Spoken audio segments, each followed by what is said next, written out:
Selamat malam pemirsa, Anda menyaksikan One on the Spot. Bersama saya, Arif Fadil. Pemirsa, bicara kisruh donasi 1,5 miliar rupiah. Wow, angka yang fantastis bukan?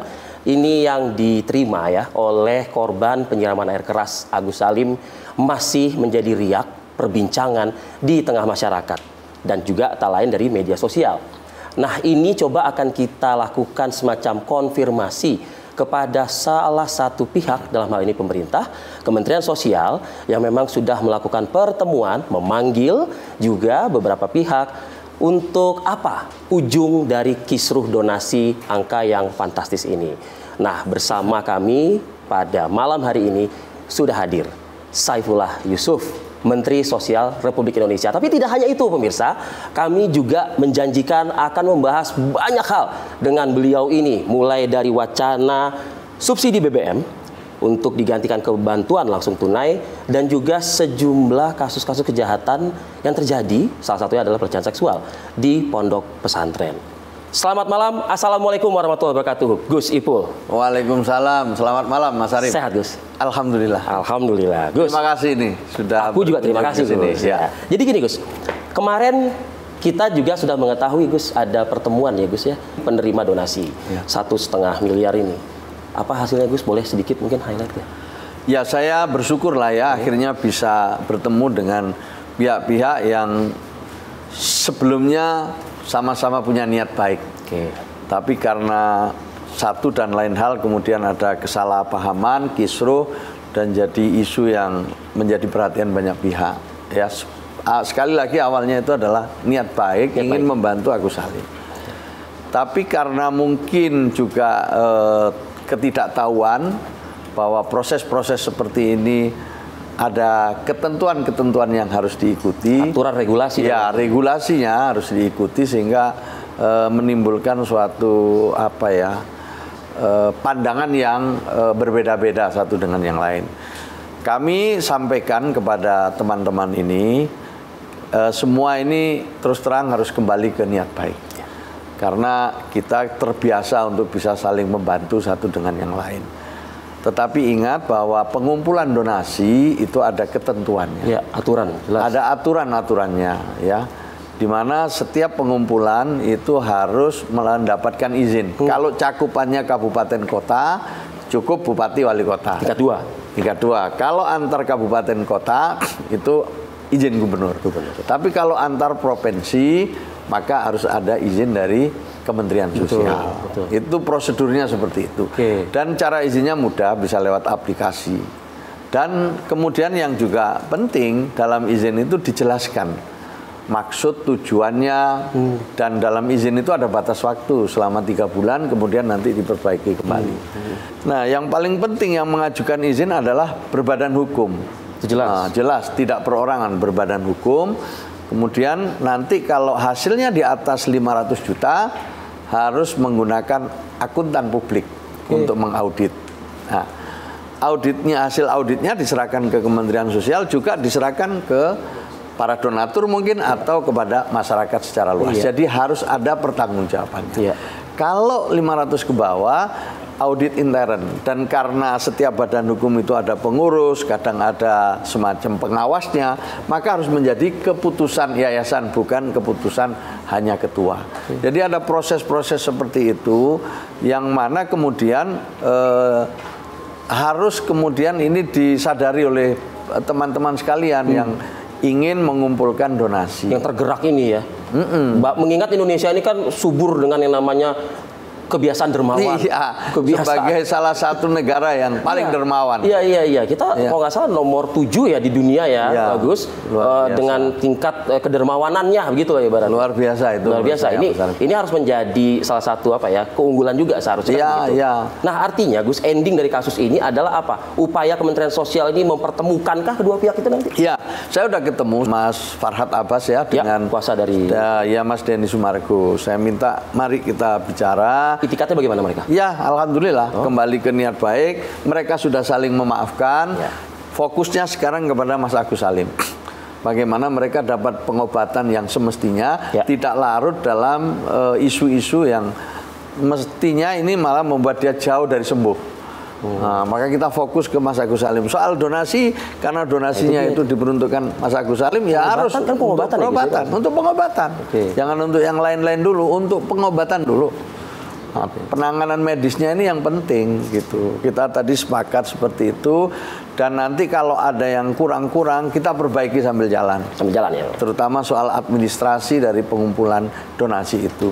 Ini juga menjadi pelajaran lah bagi kita semua, bagi masyarakat, bahwa pengumpulan donasi ada ketentuannya dan mohon bisa diikuti.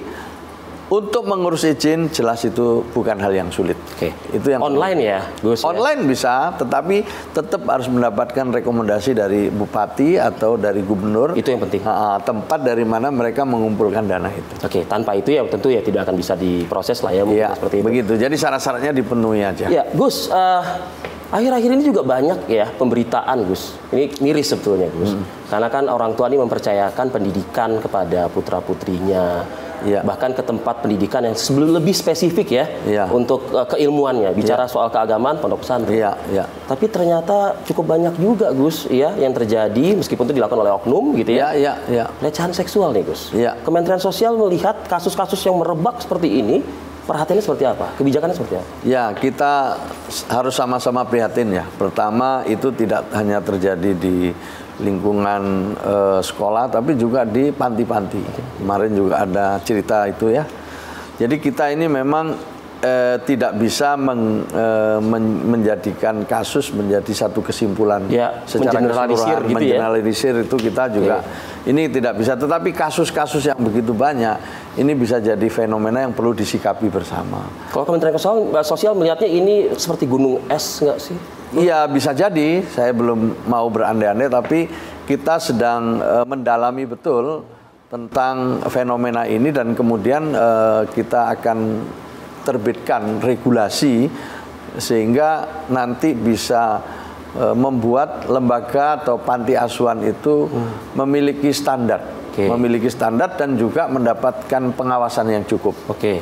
Ini yang sedang kita kerjakan, dan kita diskusi dengan kabupaten kota bagaimana pendirian panti asuhan ini betul-betul melalui proses yang benar dan mendapatkan persetujuan warga sekitar, dan bisa diawasi juga oleh warga sekitar. Termasuk pendampingan terhadap korban, Gus?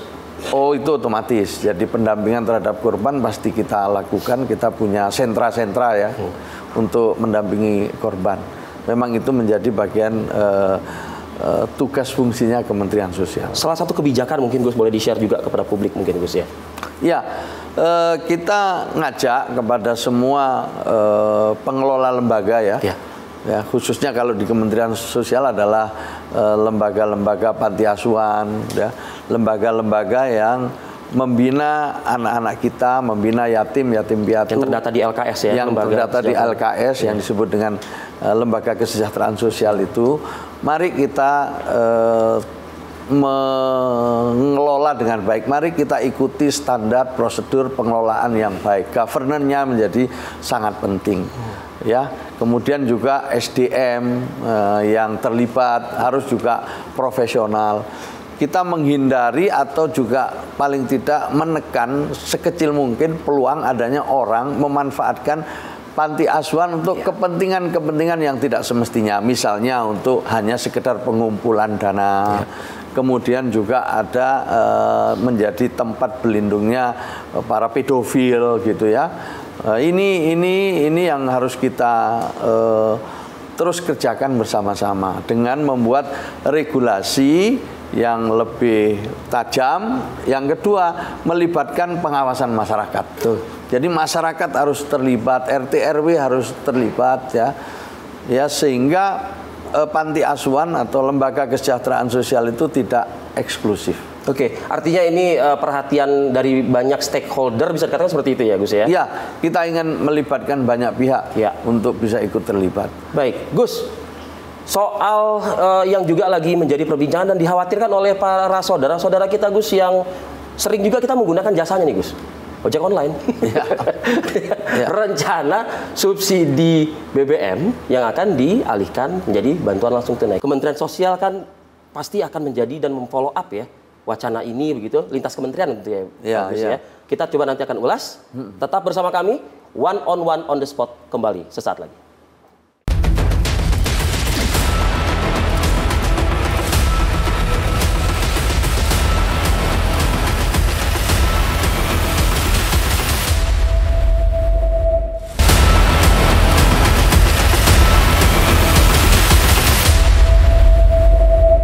Kembali Anda menyaksikan One on the Spot, masih bersama saya Arif Fadil, dan tentunya dengan tamu khusus pada malam hari ini, Menteri Sosial Republik Indonesia, Saifullah Yusuf. Gus, tadi Gus, di segmen sebelumnya kita sempat memberikan spill sedikit nih, soal wacana ya, subsidi BBM yang akan diganti menjadi bantuan langsung tunai. Sejauh mana koordinasi kementerian dan implementasi ini akan nyatakah, atau ada perbaikan pembaruan dalam menyalurkan bantuan langsung? Ya, yang saya tahu ini kan semua baru wacana, baru simulasi gitu ya, dan belum ada keputusan dari pemerintah. Ya. Jadi kita ikuti saja dulu prosesnya. Tentu yang menjadi pertimbangan adalah kepentingan publik, kepentingan masyarakat, terutama masyarakat yang masih memerlukan dukungan lewat subsidi-subsidi yang ada. Betul.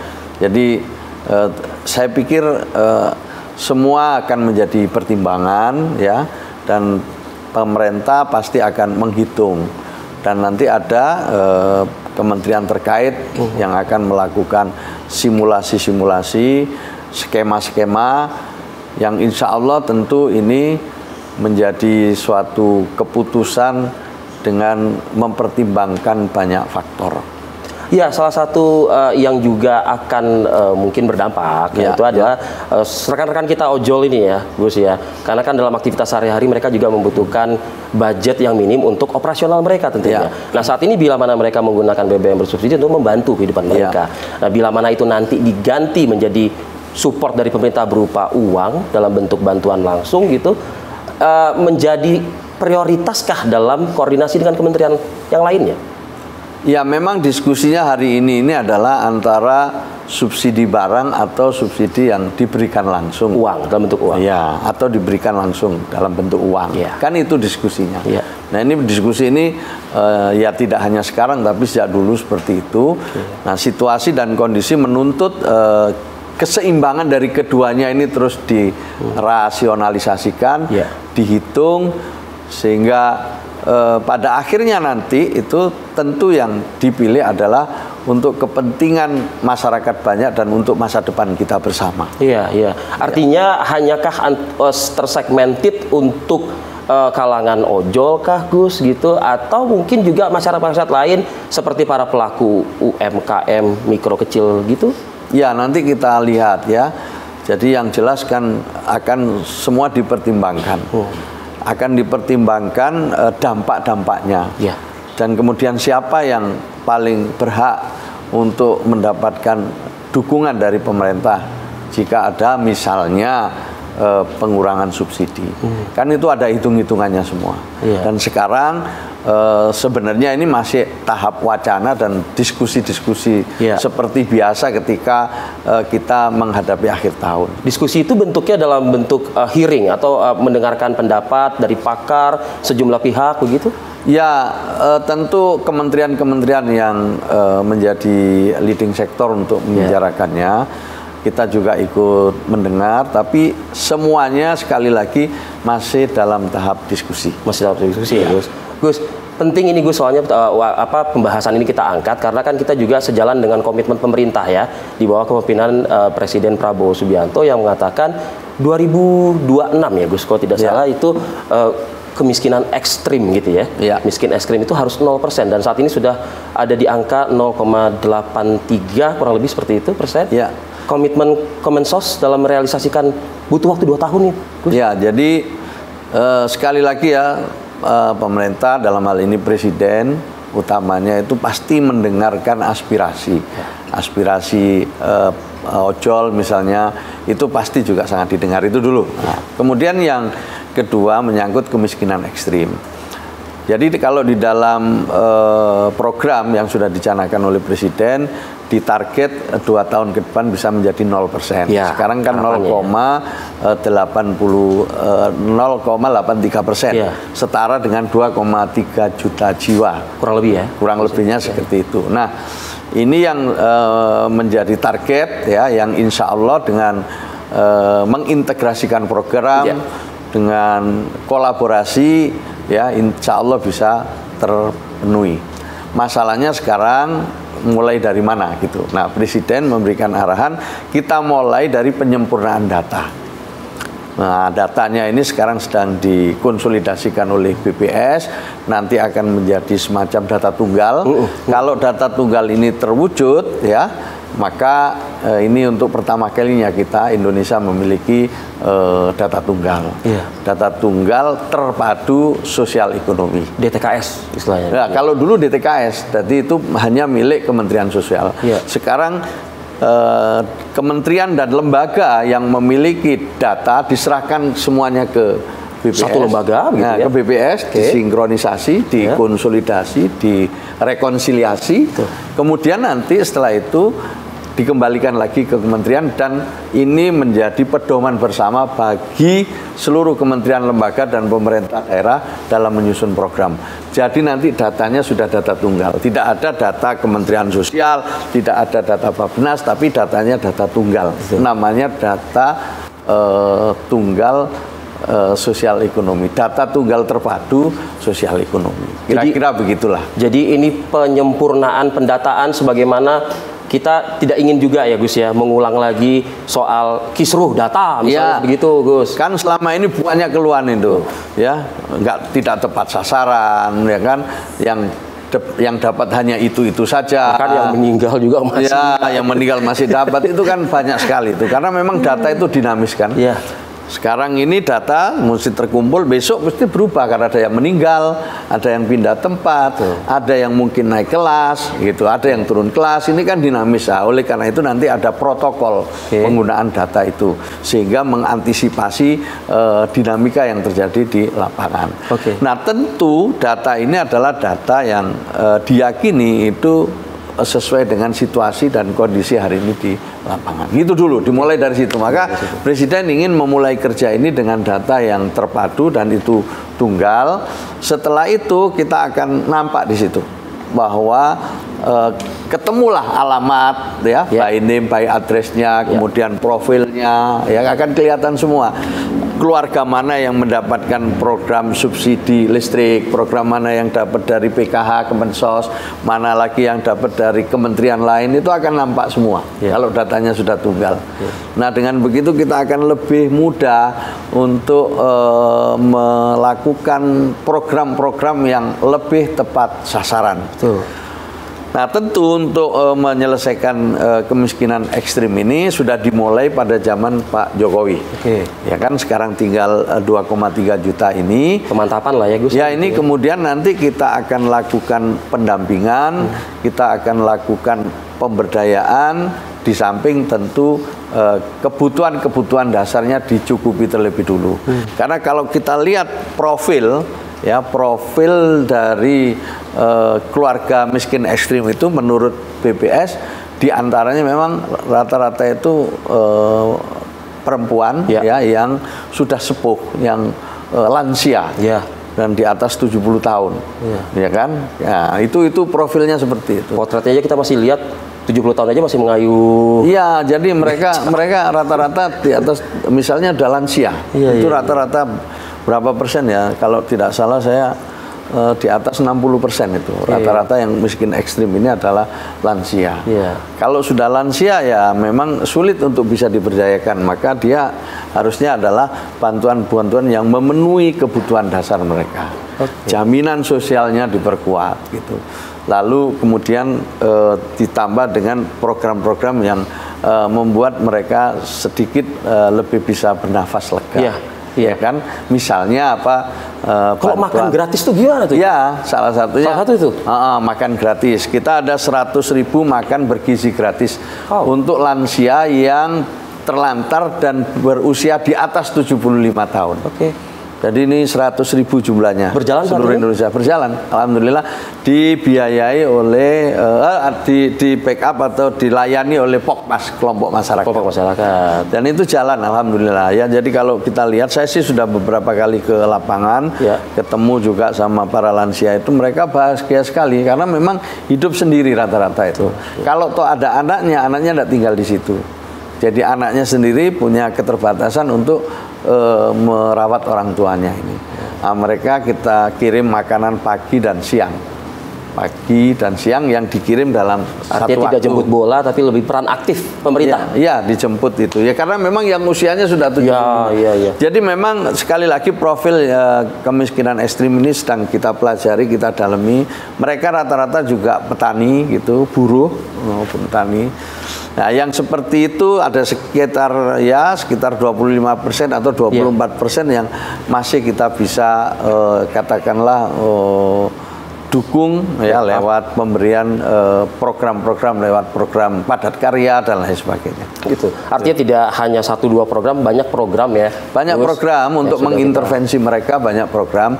Ada yang memang kalau tidak bisa diberdayakan karena usia, ya cukup dengan bantuan yang menjadi bagian dari perlindungan dan jaminan sosialnya. Kemudian bagi yang masih punya kemampuan untuk bekerja, ya kita kasih pekerjaan gitu. Tapi yang mungkin masih perlu bisa diberdayakan, ya kita akan berdayakan. Bagi usia-usia yang masih muda, tentu bisa kita berikan pendidikan dan pelatihan. Jadi kalau kita tangkap ya pemirsa, malam hari ini Pak Menteri mengatakan sudah banyak instrumen. Waduh. Dan tidak hanya Kementerian Sosial. Dan tidak hanya Kementerian Sosial. Kita bersinergi dengan kementerian-kementerian lain juga. Nah, itulah yang membuat saya lebih optimis ya untuk dalam 2 tahun ini bisa mencapai 0% itu.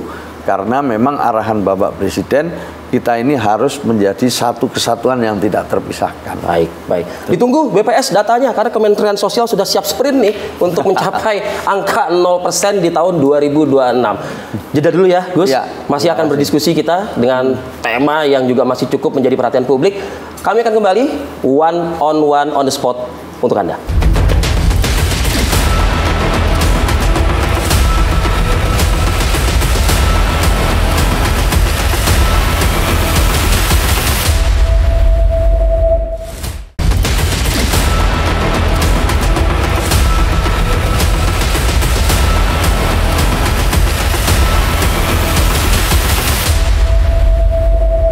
Bersama kami masih dengan Kementerian Sosial, Menteri Sosial Republik Indonesia, Pak Saifullah Yusuf, Gus Ipul. Kita kembali lagi di One on the Spot.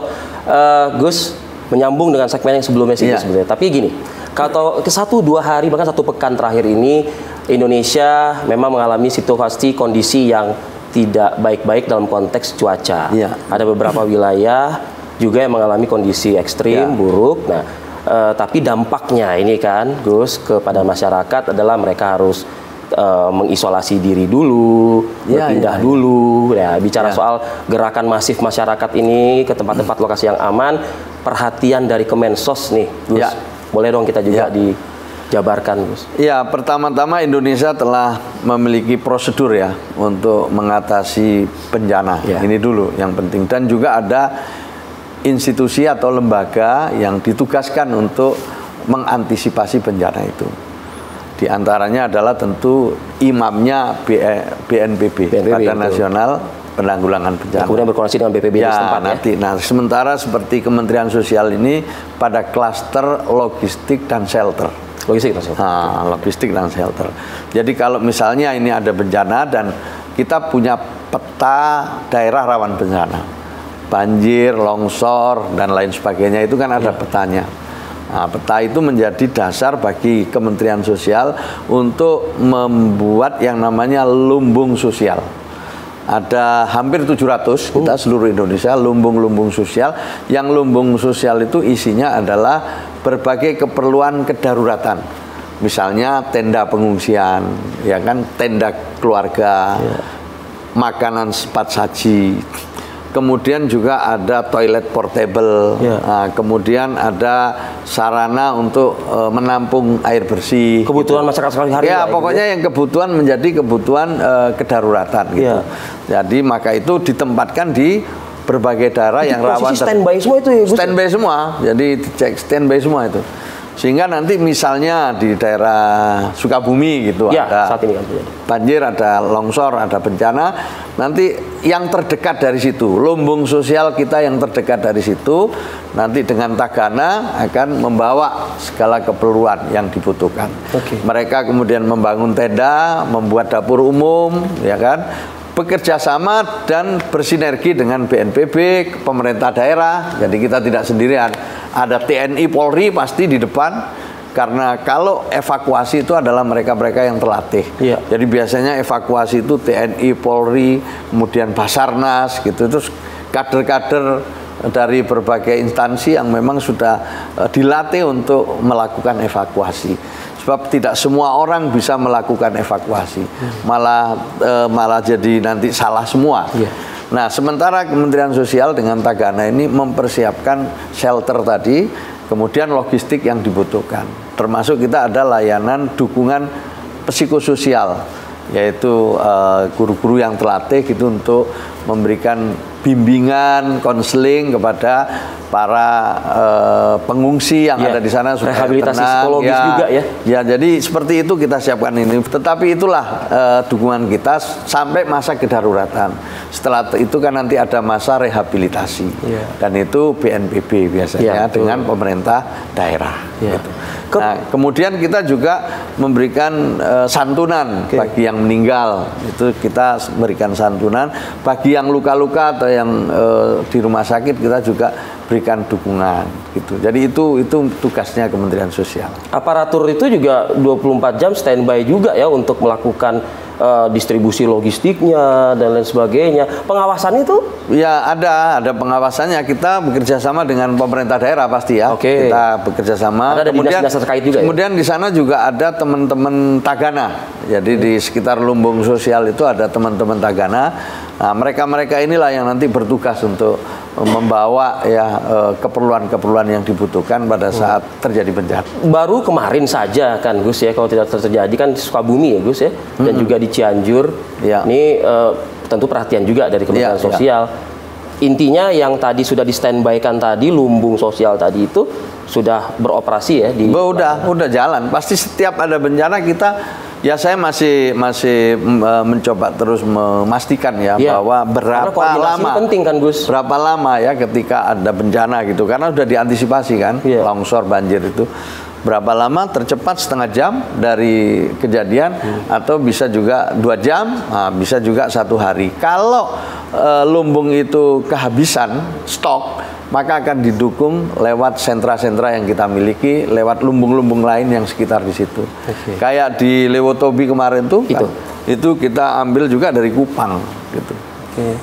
Jadi memang tergantung apa yang kebutuhannya, gitu.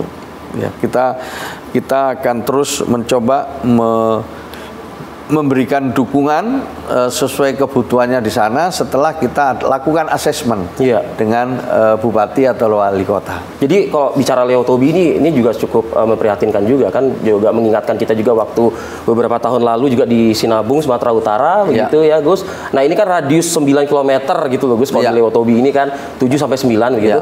Nah ini apakah memang dari yang tadi treatment sudah disampaikan oleh Kementerian Sosial melalui Gus Ipul tadi itu sudah terlaksana di lapangan? Alhamdulillah. Bantuan jaminan sosial buat semua sudah. Yang meninggal, yang terluka gitu Gus. Jadi ada dari kami, ada dari instansi lain juga, itu yang kita sebut dari bupati wali kota sudah. Tetapi kita selalu bersinergi. Misalnya beginilah, kalau misalnya di Lewotobi itu ya, kita ada setiap malam atau setiap sore itu koordinasi. Jadi dipimpin oleh bupati, kemudian ada BNPB, ada Kemensos atau Kementerian Sosial, ada yang lain-lain ya, stakeholder, semua rapat, kemudian asesmen apa yang dibutuhkan. Kemudian kita bagi tugas. Kementerian Sosial ini, BNPB ini, pemerintah daerahnya itu begitu, selalu begitu. Sehingga memang koordinasi menjadi sangat penting. Lebih-lebih hari-hari ini kita tahu setiap ada bencana begitu banyak orang yang ingin memberikan bantuan. Nah, jadi kalau makanan, minuman itu tidak pernah kekurangan. Ya, alhamdulillah. Salah satu juga yang diperhatikan oleh publik ketika bencana terjadi, nggak usah jauh-jauh nih Gus, dari kantor Kementerian Sosial, Salemba lurus ke arah Matraman dan seterusnya ke Jatinegara, Gus. Beberapa hari yang lalu itu kan Wakil Presiden juga turun ke lokasi kan? Iya betul, Kampung Melayu. Kampung Melayu, Gus. Ya. Itu juga bawa bantuan juga tuh untuk masyarakat. Ya. Bagaimana Gus Ipul menanggapi bantuan yang kemudian jadi perbincangan publik, Gus? Ya, saya juga udah pernah sampaikan. Kita juga bawa bantuan ke sana. Kementerian Sosial selalu ada gitu untuk memberikan dukungan. Tetapi dukungan-dukungan dari yang lain itu juga ada, jadi nggak sendirian. Ya. Nah, Bapak Wakil Presiden datang dan memberikan dukungan itu satu yang biasa, yang perlu kita syukuri dan kita harus lihat manfaatnya gitu loh. Karena lihat dari manfaatnya. Ini manfaatnya, maka manfaatnya itu yang penting. Jadi kalau perdebatannya ya boleh aja siapa aja boleh bantu, siapa saja boleh bantu, apalagi Wakil Presiden, Presiden boleh, semua boleh bantu. Maka kita lihat manfaatnya, ternyata kan penerima manfaat kan merasa terbantu. Dipakai juga insya Allah sama mereka. Dibantu, dipakailah sama mereka, mereka butuh. Pasti yang dibawa ke sana kan yang dibutuhkan oleh mereka. Gitu. Gitu. Jadi ini nggak perlu diperdebatkan. Urusan stempel-stempel itu, Gus? Ya menurut saya nggak perlu diperdebatkan. Yang penting manfaatnya. Baik, baik. Kita jeda lagi, Gus. Ya, masih ada satu segmen di kemudian nih. Kita lebih up close and personal yuk dengan Gus Ipul, masih di One on the Spot. Tetaplah bersama kami.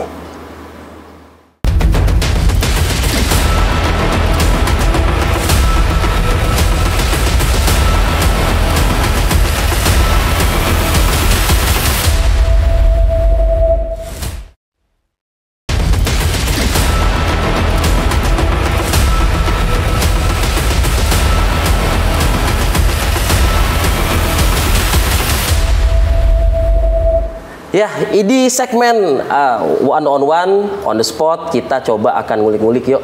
Ini kalau bicara soal Pak Saifullah Yusuf atau Gus Ipul, ini tentu nggak lepas bicara dari Nahdlatul Ulama.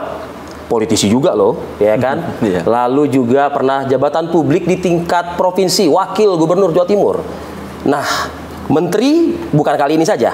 Di era Bapak SBY juga menjadi menteri PDT ya, Gus. Ya. Pembangunan daerah tertinggal. Pembangunan daerah tertinggal. Pertanyaannya gini, Gus. Ini mungkin nggak terlalu jauh, Gus. Dekat-dekat aja. Siapa yang sangat mungkin berjasa ya atau mempengaruhi Gus gitu? Ya tentu pasti pertama orang tua saya ya. Ayah ibu saya. Yang kedua Gus Dur. Jadi yang mengajak saya ke Jakarta itu Gus Dur. Saya sebenarnya tidak ingin ke Jakarta. Saya ingin waktu itu setelah lulus SMA itu pengen ngajar seperti ayah ibu saya. Tapi Gus Dur beberapa kali ngajak ke Jakarta. Ke Jakarta. Saya masih keberatan waktu itu. Terus ayah saya almarhum itu cerita sudah, apa yang menurut Allah baik belum tentu menurut kamu baik. Apa yang menurut kamu baik belum tentu menurut Allah baik. Oleh karena itu berangkat, bismillah. Ini diajak pamanmu Gus Dur, bismillah berangkat. Ibu saya juga begitu. Akhirnya saya dengan berat hati berangkat. Sampai di sini oleh Gus Dur saya dipilihkan ya sekolah atau kuliah di Fakultas Ilmu Sosial Ilmu Politik Universitas Nasional. Ya disitulah kemudian saya sambil ikut Gus Dur di beberapa kegiatan, saya bisa berkenalan dengan banyak pihak sampai akhirnya seperti sekarang. Sampai juga akhirnya ke Ormas juga, kepemudaan. Ya, saya, Gus ya. Ya, saya Ikatan Pelajar Nahdlatul Ulama. Ya, saya aktif di berbagai organisasi termasuk tentu di lingkungan Nahdlatul Ulama. Sampai jadi ketua umum Ansor, sampai kemudian juga menjadi salah satu ketua PBNU zaman Yai Said Akil. Setelah itu sekarang jadi sekjen gitu. Itu ada semacam kayak pemberontakan batin nggak sih? Ini terlalu berat nih kalau pemberontakan batin. Artinya begini, Gus mengatakan kan satu keluarga orang tua ya Gus ya. Yang satu lagi kan almarhum Gus Dur gitu. Pengennya ke Jakarta. Sedangkan orang tua kan pasti kan pengennya kan deket sama bapak ibu aja gitu. Tapi itu tadi, tapi orang tua kami mendorong, bismillah berangkatlah. bismillah gitu. Support berarti ya? Support, berangkat bismillah gitu tadi. Ya jadi akhirnya saya berangkat dan ternyata ya disinilah kemudian perjalanan politiknya dimulai. Jadi politisi itu kepikirannya kapan tuh Gus? Iya, belum pernah kepikir tapi tanda-tandanya ada gitu aja. Ngikut jalannya Mengikut aja? jalan gitu aja. Wow. Mengikut takdir saya. Takdir politik saya gitu. Jadi saya ikut terus ya sampai seperti sekarang ini ya. Pernah DPR, kemudian pernah jadi menteri ya. Juga ya. Dan wakil gubernur, wali kota, sekarang menteri lagi. Ya. Jadi itu sering bercanda itu saya itu ya, nasibnya ini beda dengan Pak Presiden Jokowi. Kalau Pak Presiden Jokowi kan dari wali kota, gubernur, presiden. Nah, kita jadi menteri, wagub. Sekarang naik lagi. Kebalikannya gitu ya Gus? Iya, mental-mental. Di tiap fase yang Gus Ipul emban atau diamanahkan gitu, poin-poin apa Gus yang menjadi refleksi buat Gus Ipul gitu? Ya, pertama saya bersyukur ya diberi kesempatan untuk membantu presiden yang mengurusi daerah tertinggal waktu itu ya, sehingga saya bisa keliling Indonesia, saya bisa tahu Sabang, saya tahu Merauke, saya sampai ke Miangas ya di peta yang paling atas itu dan juga Pulau Rote yang paling bawah. Saya masuk ke daerah-daerah pegunungan, daerah-daerah pedalaman ya di Papua, di NTT ya juga di Sumatera gitu. Sehingga saya ini adalah kesempatan saya yang kesempatan baik buat saya untuk mengenal Indonesia. Dan dari situ saya makin bangga dengan Indonesia. Betapa luar biasanya kita ini diwarisi oleh para pendiri bangsa ini, negara yang begitu luas tapi juga macam-macam suku, keyakinan bisa bersatu seperti ini anugerah yang luar biasa, betul-betul istimewa. Kita bandingkan kadang-kadang di negara lain yang mungkin bahasanya sama, keyakinannya sama, tapi perang juga tidak henti-henti. Tapi di sini Masya Allah luar biasa nikmatnya. Perbedaan sebagai rahmat. Ini nikmatnya itu. Luar biasa ya pemirsa ya.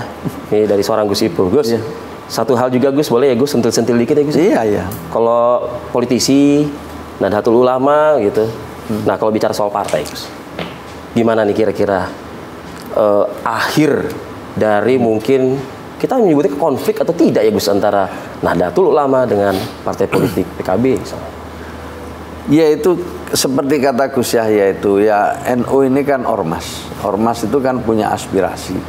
Ya kalau kita menyampaikan aspirasi ke PKB yang mungkin berbeda dengan pimpinan-pimpinan PKB, ya itu hal yang biasa saja kan. Jadi memang berbeda pandangan kan biasa aja. Jadi anggap aja NU ini sebagai pihak yang memberikan kritik, memberikan koreksi sebagai organisasi yang melahirkan PKB. Ya, kan? Jadi sampai di situ kan yang kita lakukan. Ya selebihnya ya nanti biar masyarakat yang menilai, warga NU yang menilai. Ini yang selama ini kita lakukan kan, memberikan koreksi bahwa PKB itu dilahirkan oleh NU, bahwa PKB itu ada hubungan yang khusus dengan NU, dan oleh karena itu pimpinan PKB harus melakukan komunikasi yang semestinya dengan pimpinan Nahdlatul Ulama.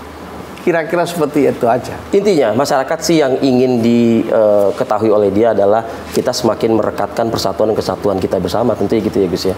Ya otomatis kan di NU itu kan begitu. Jadi ya nanti berbeda, ya ada yang sama, ada yang beda, ada yang sama, itu aja. Jadi seperti itu. Oke. Kita santai melihat perbedaan ini ya.